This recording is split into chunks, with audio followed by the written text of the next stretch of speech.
Einstein said that you can't solve a problem from the level of thinking that created the problem in the first place.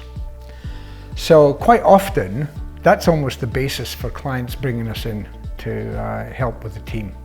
Often teams get stuck around how they're thinking about their problems.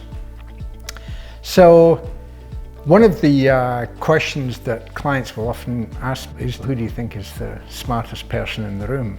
I actually think in a way that's almost the wrong question, because what can be a lot more helpful is to ask, well, what level of thinking is going on in the room? So a model that we use to help clients with that is Richard Barrett's 7 levels of consciousness model. Now, this is based on an expanded version of Maslow's hierarchy of needs.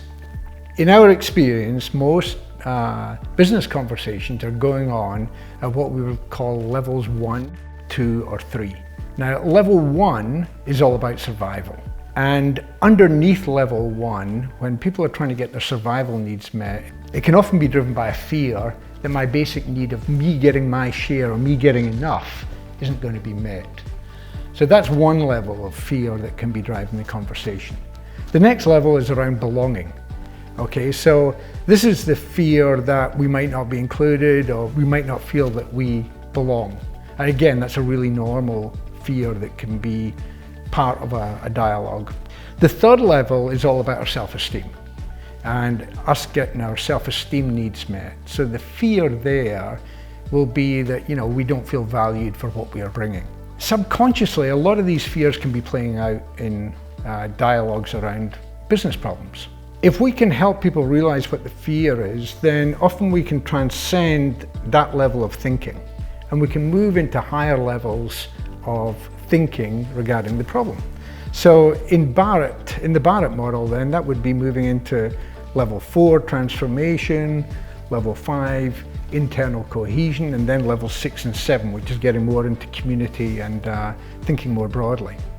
So let me give you a real example of how this works. So we were working with a financial services team, and let me tell you, there were a lot of really smart people in that room.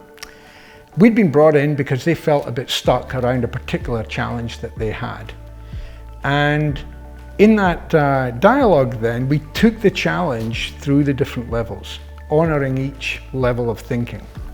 And in that, we were able to surface some of the hidden concerns that team members had of the consequences of taking action to resolve this problem. And the problem was around selling some of their businesses. And they hadn't been able to do that for about 18 months. So once we went through this and we highlighted for each individual what concerns they had, the whole dialogue changed. Because suddenly people felt a lot more comfortable with each other. They were able to think in a much more expansive way. And once we got into level 4, which is all about growth, and then level 5, which is all about what this would mean for the organization, and level 6, which is all about partnering and how they could partner better with their investors going forward, everything changed. So the outcome of the dialogue was that they set in place a course of action in which they ended up selling 2 of their businesses within the next 3 months. So it was just, for us, it was just a really good illustration of when a team's stuck, it's not who the smartest person in the room is, it's how are we thinking. So if you're looking for a way to stimulate how your team could move forward, perhaps through a challenge that you're facing, then a really helpful place to start would be to go to the Barrett Values Center website and have a look at the 7 levels of consciousness. Then start asking yourself, wait a minute, are we asking questions at these levels? Because in all of this, it actually starts with you. It's not the rest of the team, it's being aware of, where am I in this particular problem?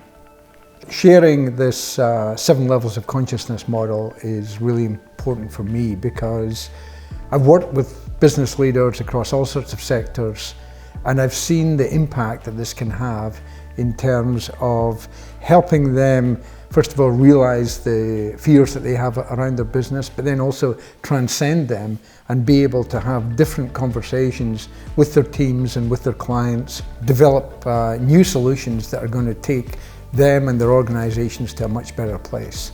It tends to create much better cultures within the organization and has a much better impact on their communities.